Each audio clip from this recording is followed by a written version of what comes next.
ही जागा का उपयोगी नाही असा अधिकाऱ्यांनी वरिष्ठ अधिकाऱ्याला तिसरा मुद्दा दिलाय. काय म्हणतात माहिती का त्या अहवालामध्ये? ते म्हणतात का हा जो हायवे आहे या ठिकाणी आतमध्ये जायला सर्व्हिस रोड नाहीये. काय नाहीये? सर्व्हिस रोड नाहीये, त्यामुळे ही जागा उपयोगाची नाहीये.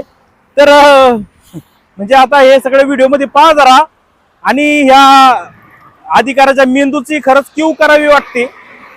सर्व्हिस रोड करायला किती रुपये लागतात साहेब? आता हे काम तर काय आपल्या अजित दादांना तुम्ही एक फोन लावला लगेच सर्व्हिस रोड तर पहिलंच मंजूर आहे इथं, तर लवकर तातडीने सर्व्हिस रोड होईल आणि इथनं गाड्या जाऊ शकतात ना आतमध्ये.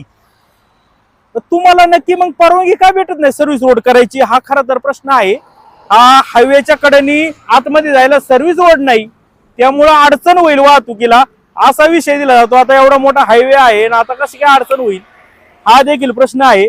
मुळात यांना ही जागा म्हणजे ती जागा खरेदी करायचीच आहे जी 28